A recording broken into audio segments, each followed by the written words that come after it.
bermakna diri. Tuhan berkatilah keluargaku, damai sejahtera bahagia selalu. Tuhan pimpinlah keluargaku, masuk ke dalam rencana indahmu. Selamat malam semuanya. Ya, jadi sudah oke ya. Ya.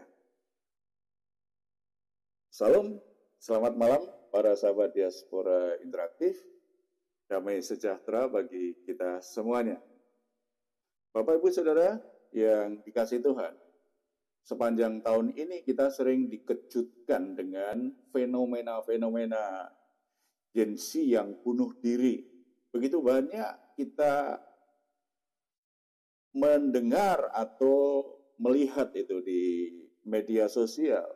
Bahkan dalam beberapa bulan terakhir, jagat media sosial juga kembali dihebohkan karena ada beberapa peristiwa di mana seorang mahasiswa bunuh diri dengan cara loncat dari apartemen. Dan tidak hanya sekali itu, beberapa kota di beberapa kampus ada peristiwa itu. Ini sangat menyedihkan sekali.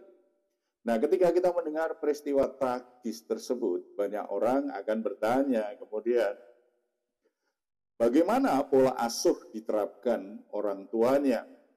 Dia dibesarkan oleh keluarga seperti apa sih? Biasanya rasa penasaran itu kan jadi muncul gitu ya. Nah, sebelum kita bahas lebih lanjut bersama saya, Heru Tribudiantos, malam hari ini saya sendirian karena Bu Marta sedang kurang sehat ya. Di sini kita akan sharing beberapa hal yang relevan dengan permasalahan sehari-hari kita, seperti tentang persahabatan, cinta, keluarga, gaya hidup, dan menemukan makna kehidupan di balik setiap peristiwa. Kami nanti juga akan menghadirkan ya beberapa orang mungkin bisa bercerita, bersaksi bagaimana mengalami transformasi hidup lewat iman mereka. Dan tentu saja yang kita bahas adalah sesuatu yang solusinya adalah kebenaran firman Tuhan. Melaluinya kita berharap bahwa dalam Tuhan selalu ada solusi, selalu ada jalan keluar. Itu sungguh-sungguh nyata. Tidak lupa saya ingatkan bagi saudara-saudara semua, kalau ada yang ingin bertanya, silahkan menuliskan ya di kolom chat yang ada, lalu kita bahas. Waktunya kalau cukup pasti akan kita bahas semuanya. Ya kalau enggak, kita ada beberapa pasti akan saya membahasnya. Para sahabat diaspora interaktif yang dikasihi Tuhan, topik perbincangan kita saat ini adalah dampak pola asuh bagi kesehatan jiwa anak.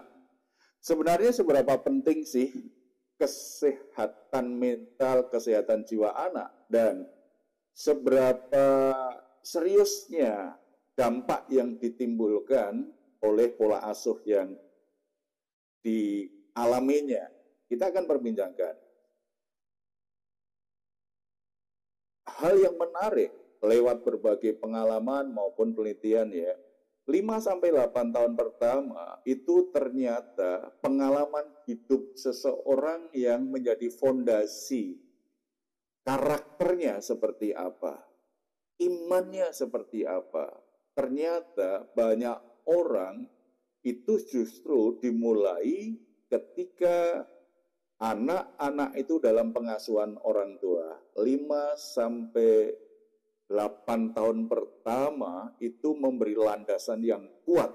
Karakter anak seperti apa, nanti menghasilkan perilaku seperti apa ketika dia masuk ke usia remaja dan pemuda.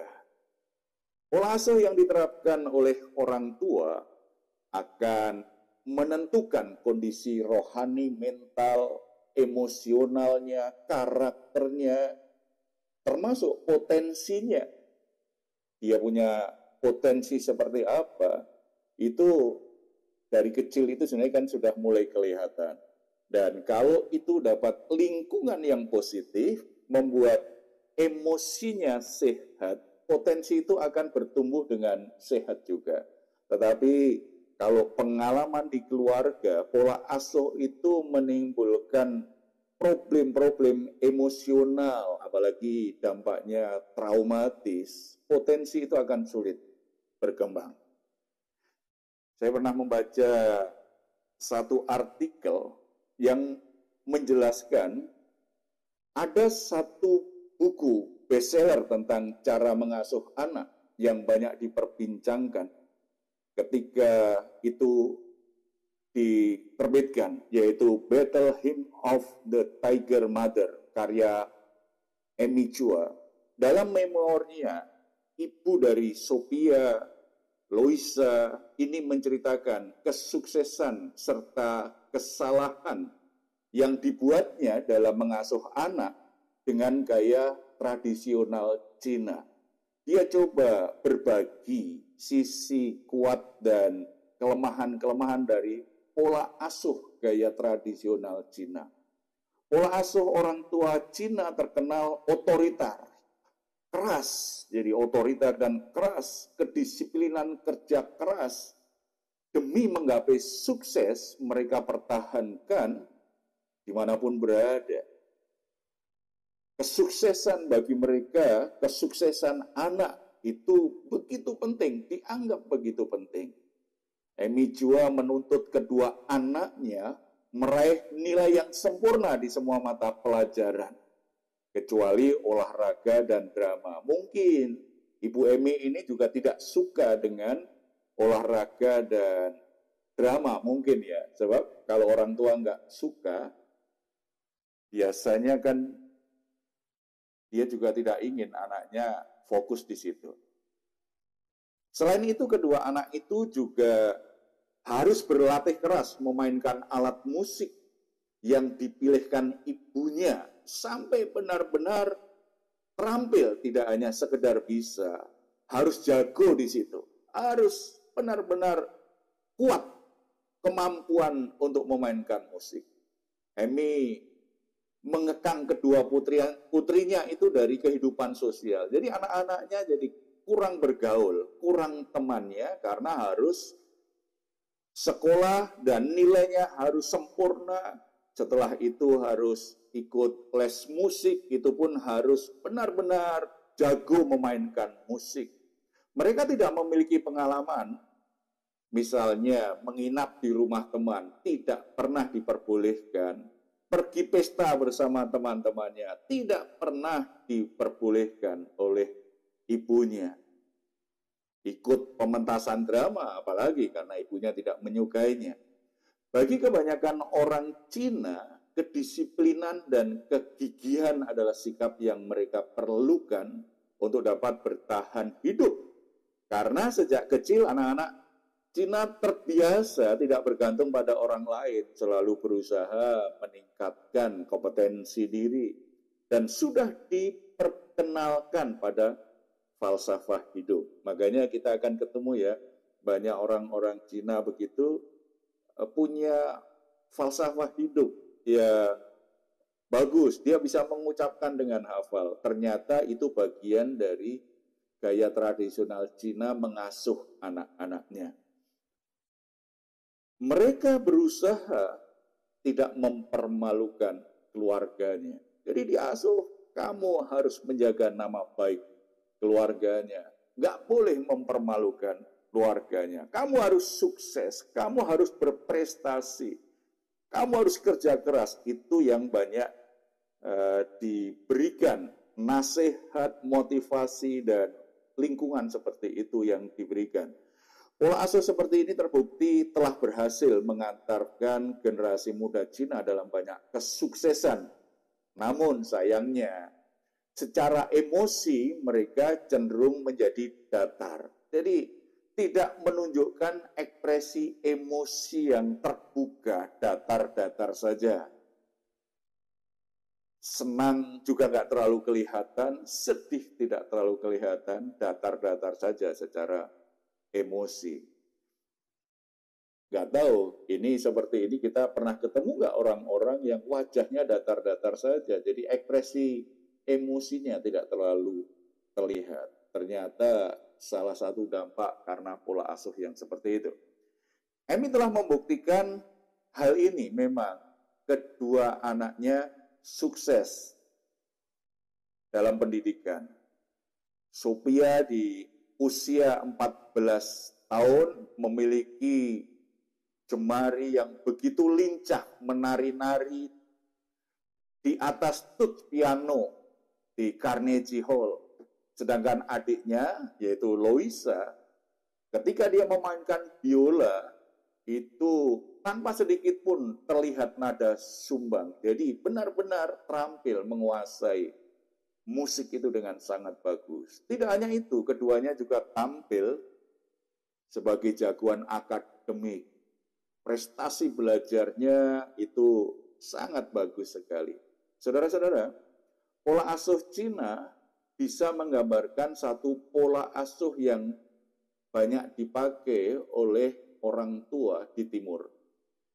Termasuk saudara suku apa saja di Indonesia, banyak orang tua yang menerapkan pola asuh seperti itu. Terkenal keras, disiplin tinggi, bahkan cenderung otoriter. Tetapi bagaimana dengan pola asuh yang dikembangkan di dunia barat? Seringkali memang bertolak belakang. Gaya pengasuhan ala Amerika misalnya. Sebagaimana orang barat pada umumnya, biasanya lebih permisif.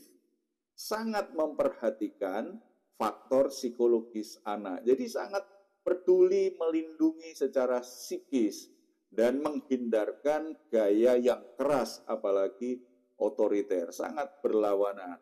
Tetapi jadi terlihat permisif, lebih menjaga perasaan anaknya, tetapi tidak menegakkan aturan atau tidak memberi prinsip yang tegas bagaimana anak-anaknya menjalani hidupnya.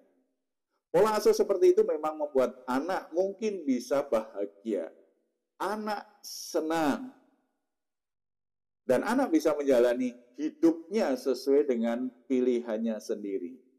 Tetapi sisi negatifnya itu akan mengkondisikan anak untuk hidup seenaknya. Anaknya bisa hidup seenaknya, keras kepala, dan tidak terbiasa mengontrol emosinya. Ini kan sangat berlawanan ya.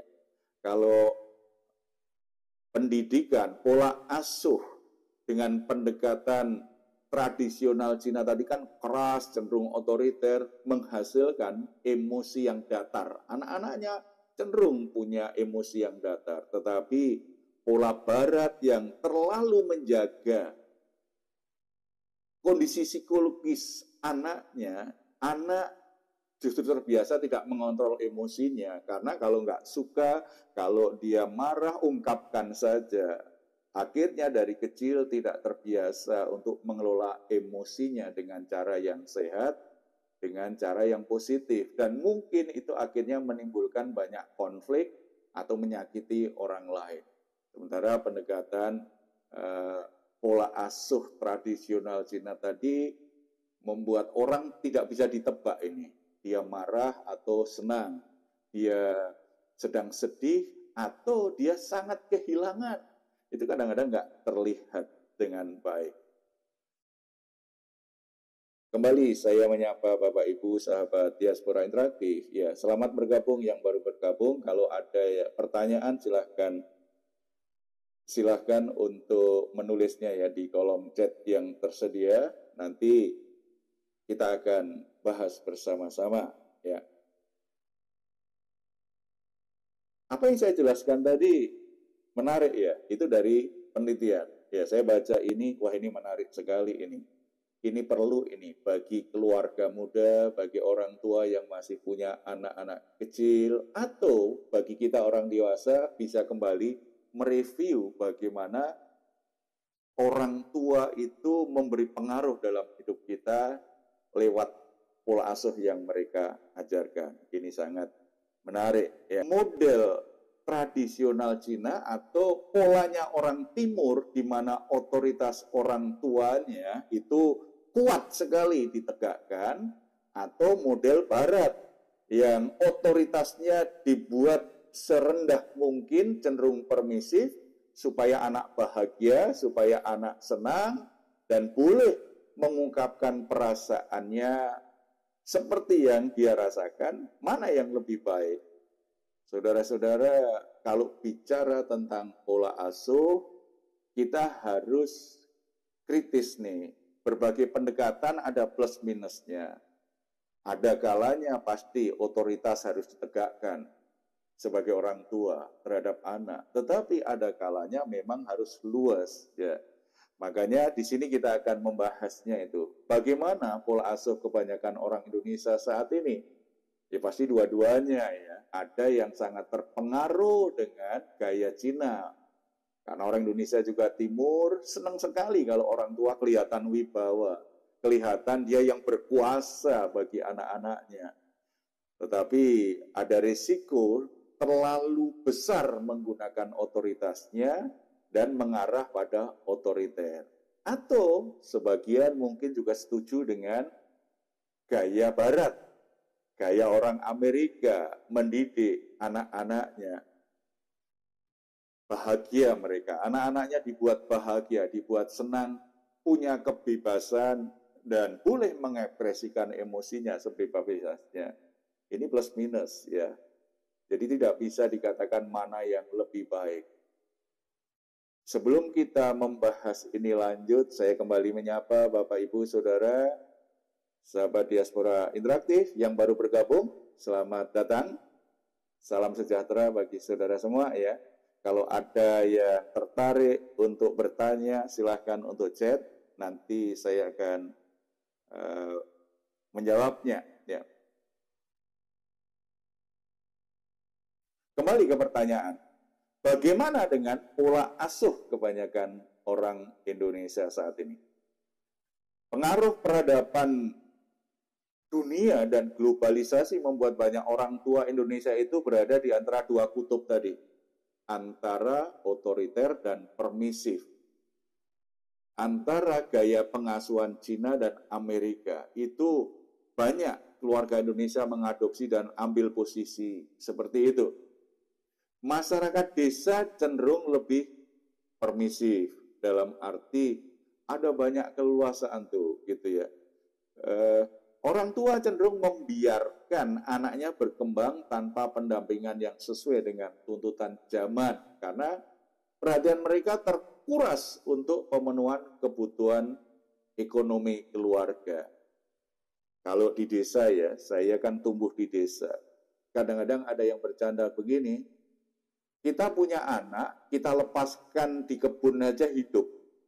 Karena anak kita tahu bagaimana kalau lapar cari kemana. Di rumah nggak ada, dia tahu di kebun juga mungkin ada makanan gitu. Dalam arti kan ini permisif ini. Jadi kamu bertahan dan inisiatif sendiri gitu ya. Sementara orang kota itu agak berbeda nih karena wawasannya lebih luas. Para orang tua kebanyakan berupaya menyediakan sarana untuk memenuhi nilai-nilai modernisasi dan fokus pada prestasi akademik dan persaingan masa depan bagi anak-anaknya. Tapi ini menarik ya. Orang-orang perkotaan seperti di Jakarta memang seperti itu ya. Anaknya les macam-macam tuh. Tidak ada waktu dan sepertinya harus anaknya berprestasi. Itu terjadi tuh di kota. Baik, ini ada pertanyaan saya akan tanggapin dulu ya dari Pak Freddy Tambunan. Jadi yang idealnya kita terapkan dalam mendidik anak harusnya bagaimana Pak? Tunggu Pak Freddy ya. Sabar. Ada yang mau lewat nih. Nanti akan saya jelaskan ya. Akan saya jelaskan. Mana, bagaimana, dan apa yang diajarkan Alkitab bagi kita. Nah, dari Pak Apolonius Lase, bagaimana kalau dikombinasi gaya Cina dan Amerika, bisa nggak begitu? Apakah cocok dengan Gen Z? Ya, ini akan kita bahas ya Pak, ya. Ini menarik ya. Karena seperti saya bilang tadi, kita harus mengkritisi keduanya. Memang ada kisah suksesnya, tetapi kisah gagalnya kan banyak. Salah satu analisa saya sementara ya, kenapa ada anak remaja mendadak bunuh diri? Bisa jadi kan, dia kelihatannya baik-baik saja, karena tadi mukanya datar-datar saja, cara emosi datar-datar saja, karena dia di bawah pengasuhan yang tadi otoriter, misalnya ya, itu bisa saja terjadi. Tetapi ada anak yang kurang ajar sekali, tidak bisa menghargai orang dewasa. Bisa jadi itu akibat pola asuhnya gaya Amerika permisif tadi, yang kalau kamu suka lakukan saja, tidak diajar tentang nilai-nilai yang pentingnya menghormati orang tua. Itu bisa jadi. Jadi pertanyaan dua bapak ini saya akan membahasnya ya. Kembali ke awal tadi ya. Nanti bagian itu saya akan membahasnya. Tidak heran ya kalau tadi kembali masyarakat perkotaan itu, keluarga itu ternyata terpengaruh dengan pola gaya timur tadi memang ya. Di tempat saya tinggalkan sekolahan itu banyak sekali, sekolah swasta banyak sekali. Dan anak-anak itu sepertinya dipacu untuk belajar, berprestasi, bahkan pulang sekolah langsung ikut bimbingan belajar. Pulangnya bisa jam 7 malam, jam 8 malam baru pulang. Padahal berangkatnya jam 6. Misalnya gitu. Berarti setiap hari begitu padat. Bahkan Sabtu Minggu pun masih ada yang disuruh untuk ikut bimbingan belajar. Orang tuanya begitu punya ambisi besar agar anaknya berprestasi di sekolah. Akibatnya apa? Ada banyak anak-anak yang memang tadi emosinya datar, kelihatan murung. Ya. Ini bisa terjadi. Berbeda dengan anak pedesaan ternyata lebih ceria. Kita bisa lihat kalau pergi ke desa, anak itu lari-lari dengan bebas. Anak itu sepertinya nggak punya masalah tuh. Kok bahagia? Itu. Sementara yang di kota tertekan terus anak-anaknya. Pendekatannya ternyata berbeda. Ya. Di kota itu tadi bimbel itu nggak cukup, kadang-kadang ada kursus tambah lagi, kursus tidak hanya tadi pelajaran kan matematika atau semua pelajaran, ikut lagi les musik. Bahkan saya pernah bertemu, saya kan pernah jadi guru bimbel menggambar, melukis, pernah itu tahun berapa gitu ya. Murid saya beberapa kali nggak datang. Ceritanya karena mama ingin aku ikut les sepatu roda dulu, Kak. Jadi sampai sepatu roda pun ada lesnya tuh. Belum lagi yang renang, macam-macam begitu. Jadi anak itu dijadwal orang tuanya dari pagi sampai malam setiap hari itu seperti itu. Di kota besar seperti Jakarta ternyata fenomena itu ada seperti yang dilakukan oleh Ibu Emi tadi, ya. Nah, kita kalau ingat lagi, di balik kisah suksesnya Emi yang mengaku telah berhasil mendidik anaknya, mencapai prestasi-prestasi secara akademis, dan anak-anaknya jago main musik. Tetapi dia juga jujur mengakui ada sejumlah kesalahan sepanjang pengasuhan yang ia lakukan kepada kedua putrinya tersebut. Ia sebagai seorang ibu, dia mengaku jadi gampang naik darah, suka berkata kasar, kurang sabar, kurang memberi keleluasaan kepada kedua putrinya untuk memilih apa yang mereka ingin lakukan. Semuanya itu dikontrol penuh oleh ibunya. Bahkan tidak segan-segan menghukum anaknya. Pola asuh yang otoriter, kontrol terhadap anak itu memang begitu kuat. Makanya tadi anak-anaknya secara emosional menjadi datar. Dia takut untuk mengekspresikan dia nggak suka.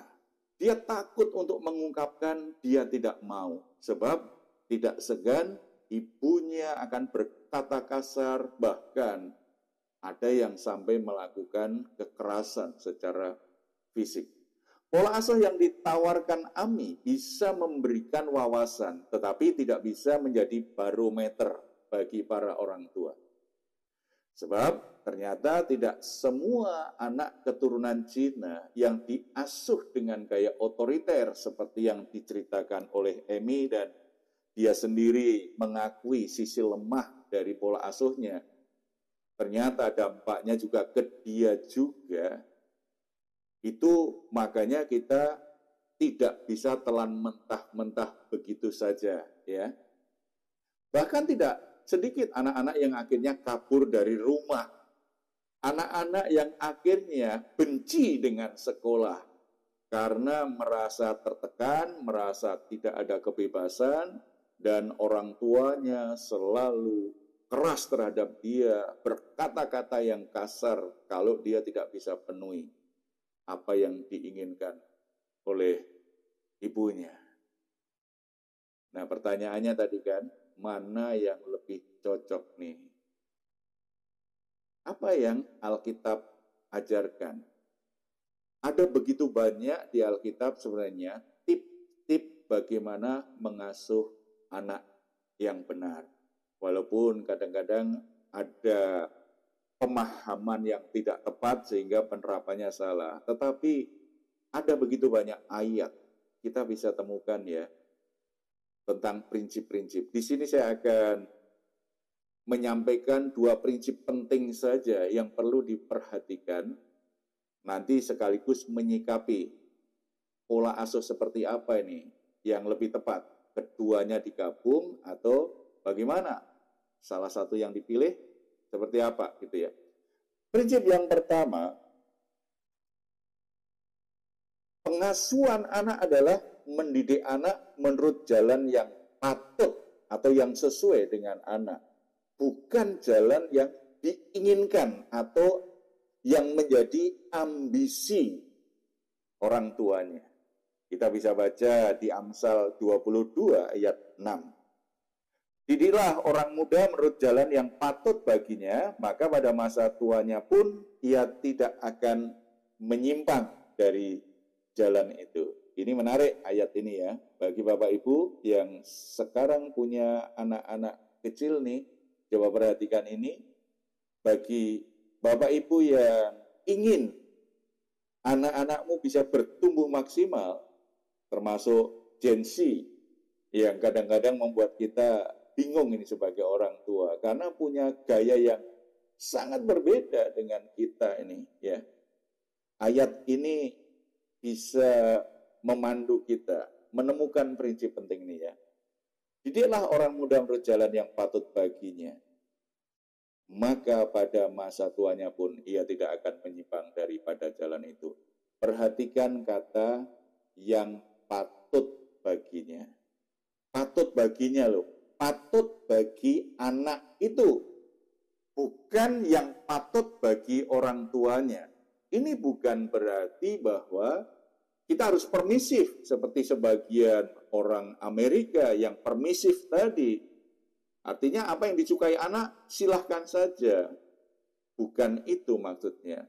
Sebagai orang tua kita wajib mempercayai bahwa setiap anak itu terlahir dengan garis kehidupan. Sekali lagi, setiap anak terlahir di dunia ini dengan garis kehidupan yang telah ditetapkan Tuhan untuk dijalani anak tersebut. Tugas setiap orang tua adalah menemukan keunikan, keistimewaan, dan jalur kehidupan yang Tuhan tetapkan bagi anak itu seperti apa. Nah, kalau orang tua menemukan keunikan keistimewaannya, support dia, dukung dia, bantu dia supaya keunikannya itu bisa keluar, bisa bertumbuh, bisa berkembang. Keistimewaan anak itu bisa muncul dan akhirnya diekspresikan dengan cara yang baik. Proses pertolongan inilah yang sebenarnya yang disebut mendidik anak. Yaitu satu proses menolong anak menemukan keunikan dan keistimewaannya. serta mendukungnya untuk berkembang dalam garis kehidupan ilahi bagi hidup anak itu. Nah ini Pak Lase bertanya nih, bagaimana cara agar anak bisa menemukan keunikan? Bagaimana cara agar anak bisa menemukan keunikan dan bisa dieksplorasi? Saya suka bilang ke para orang tua nih, Pak Apose ya, Pak Lase ya, kita tidak pernah lulus jadi orang tua. Makanya setiap orang tua harus selalu belajar dan selalu mau meningkatkan diri, memperbaiki kesalahan, memperbaiki diri. Karena apa? Anak kita kan bukan benda. Anak kita itu pribadi yang bertumbuh, pribadi yang terus berkembang, pribadi yang dalam pertumbuhan itu kan selalu ada perubahan. Nah, kita ini kan membesarkan anak yang seperti itu, pribadi seperti itu. Pengalaman orang tua dulu dididik orang tuanya mungkin baik, tetapi itu tidak bisa dipaksakan dalam hidup anak-anak sekarang. Apalagi anak-anak Gen Z sekarang yang lebih kritis, yang lebih punya wawasan begitu luas, tidak bisa. Makanya bagi para orang tua, Bapak Ibu yang masih punya anak-anak kecil, jangan merasa serba tahu. Jangan merasa tahu semuanya dari hidup anak. Harus terus belajar. Harus terus belajar untuk bisa mengenali keunikan anak itu seperti apa. Keunikan anak itu Pak Lase, itu bisa dilihat misalnya dari sisi kepribadiannya. Dia kepribadiannya ekstrovert atau introvert. Kalau dia ekstrovert, itu unik tuh. Ada anak yang mudah bergaul. Anak-anak yang ekstrovert itu mudah mengekspresikan perasaannya. Sementara anak yang introvert lebih pendiam. Dia agak sulit untuk mengekspresikan perasaannya. Ini keunikannya. Mana yang lebih baik? Dua-duanya ada sisi baiknya, ada sisi lemahnya. Orang tua harus tahu ini keunikannya. Oh, anakku ekstrovert. Kalau ekstrovert, kita bisa bilang begini, kamu kalau ada apa-apa bilang mama, bilang papa. Jangan disimpan sendiri. Jangan sampai mama taunya dari orang lain. Anak ekstrovert bisa lakukan itu. Nah, kalau anak kita ekstrovert, kita ngomong begitu, nasihat itu berhasil. Nggak ada beban bagi anak. Dia akan lakukan. Tetapi kalau anak kita introvert, kita paksa, kamu harus ngomong dong. Kamu harus ngomong. Anak tertekan. Harus ada pendekatan yang butuh waktu sampai anak itu benar-benar merasa nyaman dengan dirinya, nyaman suasananya, dan dia akhirnya juga nyaman untuk cerita kepada orang tua. Jadi butuh pendekatan yang lebih khusus nih kalau anak introvert. Misalnya, itu hanya contoh ya. Atau kalau enggak, misalnya ada beberapa kan pendekatan memahami kepribadian. Kalau saya suka yang teori lama itu tentang misalnya sanguin, koleris, flegmatis, atau melankolis. Karena mungkin saya dulu belajarnya itu ya, soal kepribadian. Anak-anak yang koleris itu dari kecil dia punya bakat memimpin. Dan anaknya berani itu. Kalau ada masalah, anak koleris itu berani ambil keputusan. Dan dia ketika besar, dia punya pandangan jauh ke depan. Ini kekuatan kan, keunikan. Nah, orang tua perlu kenal anakku ini kepribadiannya koleris ya. Kalau begitu, dukung dia, beri kesempatan, beri tanggung jawab. Dia suka itu, tetapi punya kelemahan. Misalnya, suka nggak peduli perasaan orang. Jadi, karena leadership-nya kuat, kadang-kadang dia main perintah gitu nggak peduli. Itu suasananya lagi baik atau enggak. Orang bisa tersinggung. Nah, ini diajar tuh.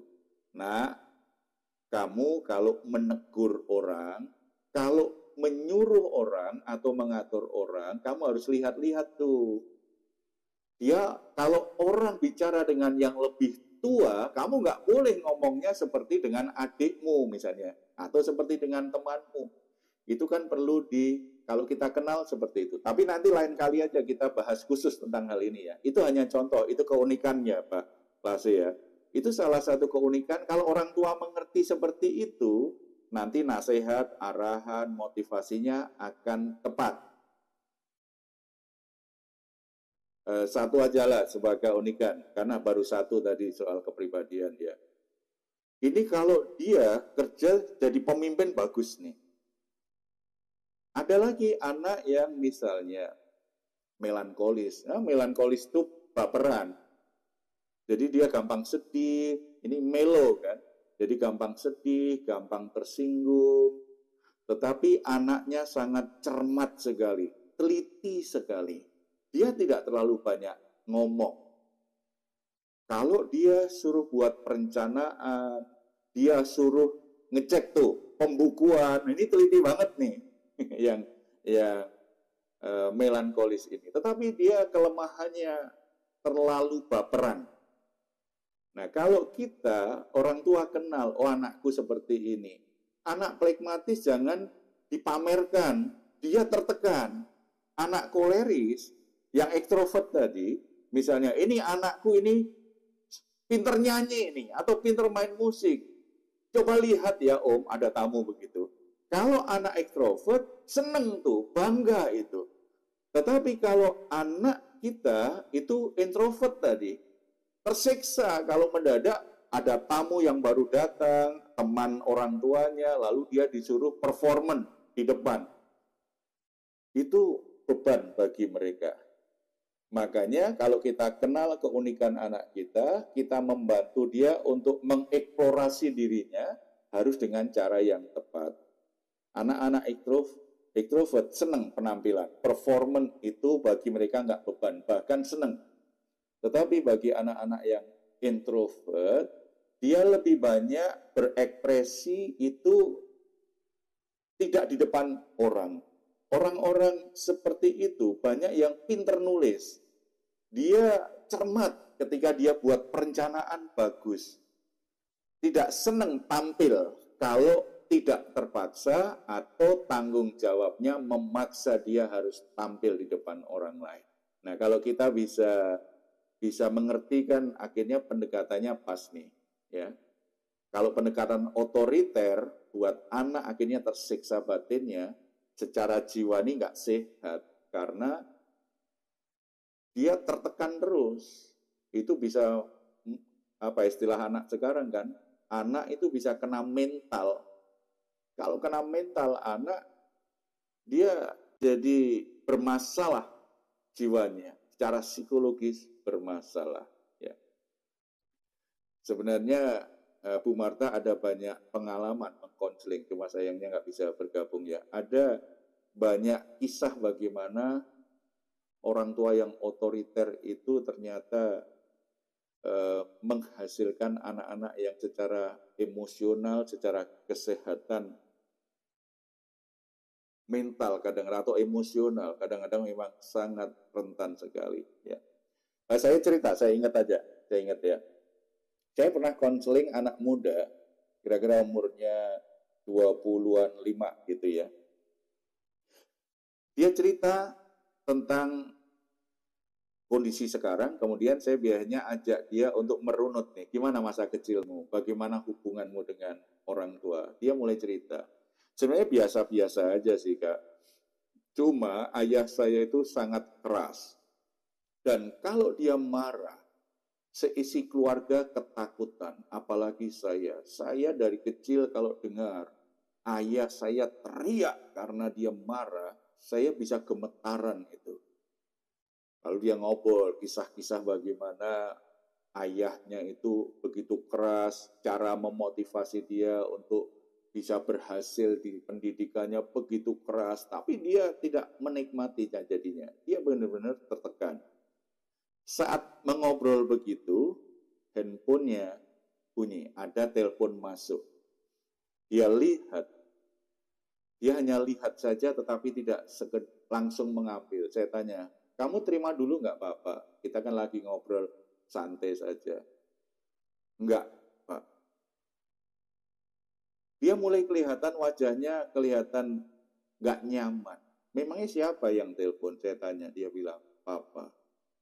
Saudara tahu papanya telepon itu di luar Pulau Jawa. Berarti jauh banget. Tetapi baru lihat ayahnya telepon saja, dia sudah kelihatan gemetar. Angkat saja, benar. Ketika saya dorong, angkatlah. Dia ambil handphonenya dan dia mulai pegang, dia dengar. Tangannya kelihatan gemetar. Karena dari kecil, perintah ayahnya itu begitu keras. Pendekatan otoriter menghasilkan orang yang begitu gampang untuk kena mental. Bahkan suara ayahnya dari luar pulau pun itu masih mempengaruhi jiwanya sedemikian rupa. Ada kisah seperti ini, tetapi memang ada juga yang walaupun ayahnya otoriter, dia bisa menyikapinya dengan baik. Ada yang berhasil begitu. Tetapi ini kan saya lagi cerita kasus. Ada orang-orang sampai di situ. Tadi yang kita bacakan jelas, orang tua punya tanggung jawab untuk mengenali keunikan jalan kehidupan, garis kehidupan ilahi yang melekat pada kelahirannya di dunia ini. Orang tua perlu menolong anak untuk menemukannya dan mendukungnya supaya dia akhirnya bisa berjalan di jalan yang patut baginya. Maksudnya yang seharusnya yang sudah Tuhan tetapkan dalam hidupnya. Kalau orang tua bisa memahami sisi keunikan dan keistimewaan anaknya, maka mereka bisa menerapkan disiplin tanpa harus melukai itu. Sebab paling, nak, kamu ini kan ingin supaya kamu bisa berhasil nih. Kamu kan senang, kamu mau kuliah kan di negeri, sekolah negeri atau sekolah yang universitas yang bagus yang kamu inginkan. Makanya kamu harus siapkan diri dengan belajar nih. Bermain bolehlah, tapi atur waktunya ya. Nah, itu jadi motivasi yang kuat ke anak. Walaupun dengan cara seperti itu, kita hanya mendampingi, mengingatkan, menolong dia buat garis batas, mendorong dia untuk konsisten dengan apa yang dicita-citakan. Anak akan termotivasi karena kita masuk dalam keunikan dirinya, bukan memaksakan apa yang kita inginkan sebagai orang tua. Jadi kalau tadi kembali, berarti itu pendekatan mana? Otoritas dipakai, tetapi dikontrol. Jangan sampai otoriter. Tetapi mengizinkan kebebasan anak dan dibantu anak untuk membuat garis batas. Jangan melampaui itu. Nah, itu kan membuat anak cepat dewasa tuh ya. Anak jadi bijaksana.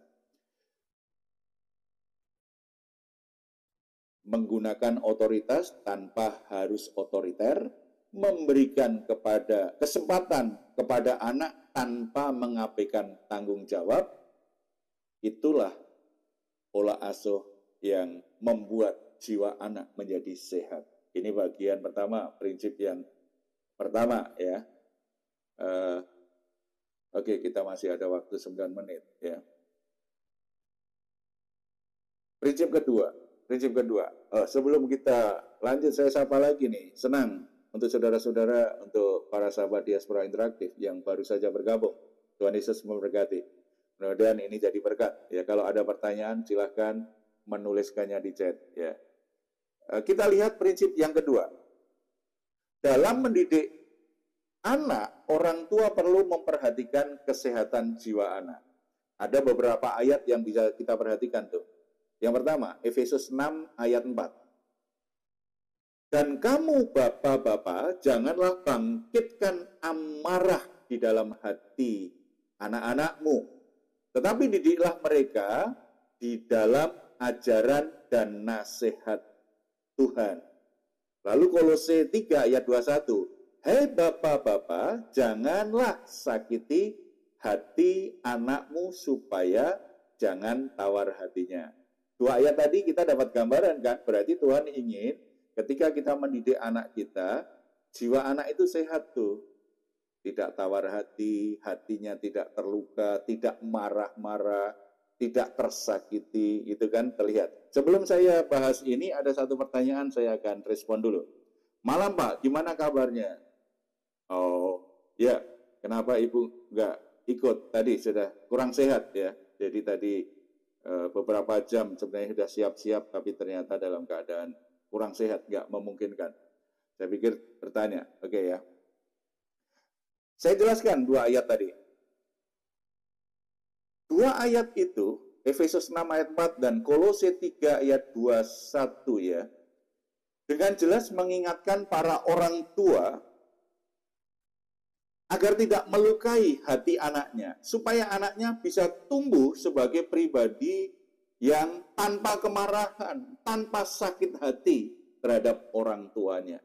Nah, kalau jiwa anak seperti ini kan namanya anak terluka. Kalau anak terluka berkepanjangan, anak jadi keras hati. Nah, kalau anak sudah jadi keras hati, itu yang namanya kepahitan hati. Kalau anak sudah pahit hati, dia akan menjadi anak yang suka melawan orang tuanya, menentang otoritas orang tuanya. Secara emosi dia tidak bisa kontrol, bahkan agresif, suka bertengkar dengan siapapun. Tentu saja orang tua tidak ingin anak yang seperti itu. Makanya dalam mendidik anaknya, orang tua perhatikan kesehatan jiwa anak. Jangan hanya melampiaskan kekesalan dan emosi kita saja. Mendidik anak memang tidak bisa diabaikan, tidak bisa diabaikan, tidak bisa kita mengabaikan pentingnya mendisiplin. Tetapi orang tua perlu melakukannya dengan cara yang tidak menyakiti anaknya. Tentu ini perlu belajar. Jadi kata jangan bangkitkan amarah di dalam hati anakmu, itu gambarannya mungkin dengan bahasa sekarang lebih gampang ya. Maksudnya, jangan kamu itu sebagai orang tua melakukan provokasi terhadap anak sehingga dia marah. Orang tua jangan provokasi kemarahan anak. Itu bisa menyakiti, bisa luka hati anakmu. Jangan diprovokasi. Menegur kan tidak harus memprovokasi kemarahan anak. Artinya tidak melukai, tidak menyakiti hati anak. Menegur harus. Mendisiplin harus. Tetapi melukai anak jangan. Menyakiti hati anak jangan.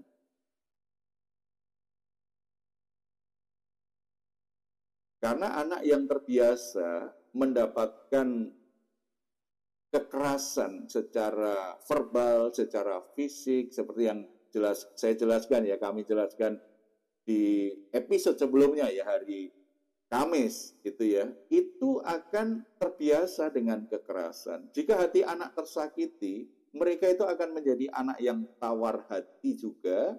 Setelah itu semangatnya padam, tidak punya semangat. Tidak ada menunjukkan hidup yang antusias begitu, enggak ada. Tidak memiliki perasaan apa-apa terhadap sesuatu. Emosinya datar.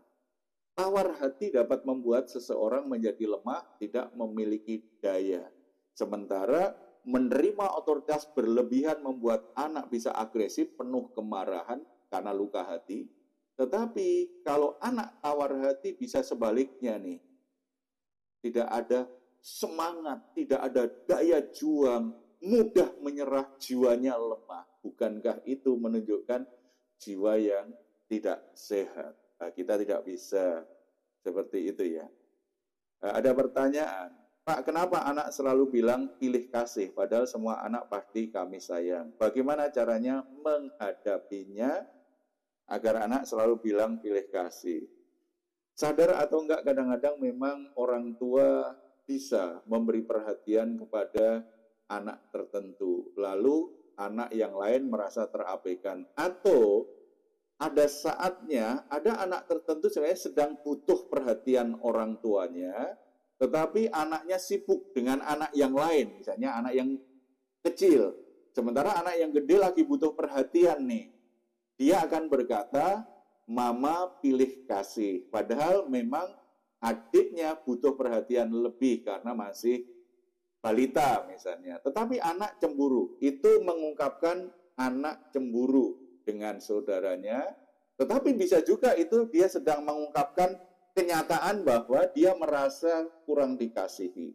Nah, nanti kita akan bahas sesi khusus saja ya tentang pola asuh yang kadang-kadang di keluarga itu ada yang namanya pilih kasih, ada yang anak kesayangan, anak kebanggaan. Kita selesaikan ini dulu ya. Lalu bagaimana? Ada yang tanya begini kan, gimana tipnya ini untuk bisa menerapkan tadi yang 2 prinsip yang diajarkan tadi. Karena kita punya waktu tinggal 2 menit ya, saya akan cepat. Tip yang pertama yang biasa saya berikan kepada orang tua adalah orang harus mau memahami dan bisa menerima keunikan pribadi anak. Jadi orang tua harus mau ini. Jangan paksakan pandangan. Kita harus berjuang, kita harus belajar betul untuk mengenali keunikan anakku apa ya, kepribadiannya apa ya, potensinya apa ya, apa yang membedakan dia dengan saudaranya yang lain. Jangan dipaksa harus sama, jangan dibanding-bandingkan dengan saudaranya yang lain. Enggak. Temukan keunikannya, keunikan pribadinya, bakatnya, minatnya, potensi terbaiknya apa. Terimalah mereka sebagai pribadi yang utuh. Dia punya kelebihan tetapi juga punya kelemahan. Setiap anak itu berbeda dengan saudaranya yang lain. Maka jangan dipaksa harus sama dengan saudaranya. Jangan dibanding-bandingkan, apalagi dipaksa dengan anak orang lain yang nggak ada urusannya dengan hidupnya di dalam rumah. Jangan, itu bisa melukai anak, itu bisa memprovokasi anak untuk jadi marah dan tawar hati. Yang kedua, beri semangat dan dukungan yang proporsional kepada anak Anda untuk mengatasi sisi lemah. Kalau kita tahu sisi lemahnya, beri dukungan, jangan dikritik terus.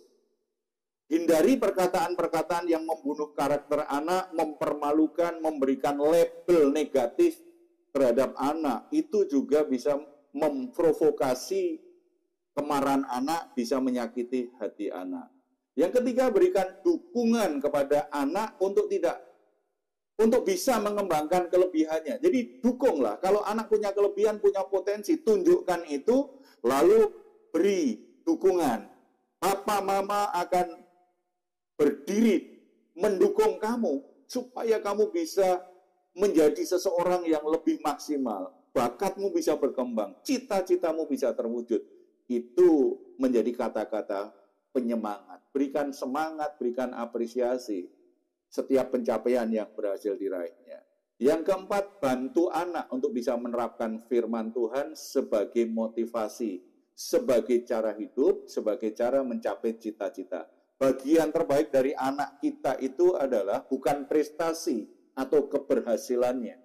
Kembali saya katakan, bagian terbaik dari hidup anak Anda bukan pada prestasi atau keberhasilannya, tetapi hidupnya yang beriman dan bergantung kepada Tuhan dan menjadikan firman Tuhan sebagai nilai-nilai hidup, standar moral yang dipraktekkan, serta hidupnya menjadi berkat bagi orang-orang di sekitarnya. Itu tip yang bisa saya berikan ya. Untuk beberapa pertanyaan yang belum tuntas saya jawab, itu jadi PR. Nanti kita akan kupas dengan topik yang khusus tentang hal itu. Sahabat Diaspora Interaktif, senang? Tidak terasa sudah 60 menit, lebih 1 menit nih. Kita bersama-sama dalam program Diaspora Interaktif ini. Terima kasih untuk kebersamaan kita malam hari ini. Sebelum saya tutup dalam doa, saya ingatkan lagi, Diaspora Interaktif akan kembali, kita akan live pada hari Selasa 17 Desember.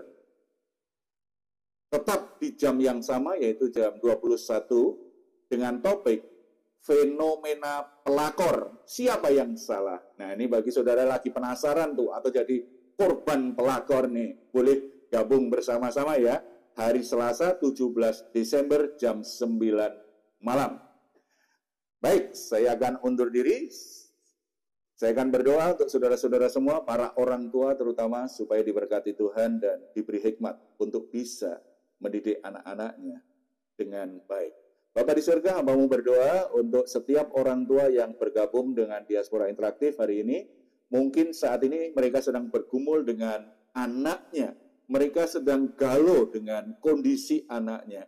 Berikan hikmat, berikan wibawa surgawi agar mereka bisa mendidik anak-anaknya di jalan Tuhan, menggunakan otoritasnya dengan cara yang benar, tidak menjadi otoriter, tetapi dengan pas, dengan proporsional, dia bisa menggunakan otoritasnya, memberikan disiplin dan menegur anaknya dengan cara yang bijak, tanpa melukai, tanpa memprovokasi kemarahan anak.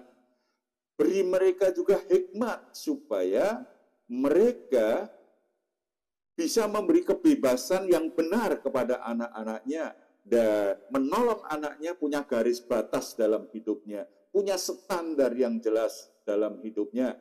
Lebih dari itu, hidupnya kiranya memberi pengaruh positif, membuat anak-anaknya akhirnya selalu berjalan bersama dengan Tuhan. Dalam nama Tuhan Yesus, kami berdoa. Amin. Tuhan Yesus memberkati kita semua. Semoga Allah damai sejahtera menguduskan kamu seluruhnya, dan semoga roh, jiwa, dan tubuhmu terpelihara sempurna dengan tak bercacat pada kedatangan Yesus Kristus, Tuhan kita. Tuhan Yesus memberkati kita semuanya. Salam. Tuhan berkatilah keluargaku, damai sejahtera bahagia selalu. Tuhan pimpinlah keluargaku, masuk ke dalam rencana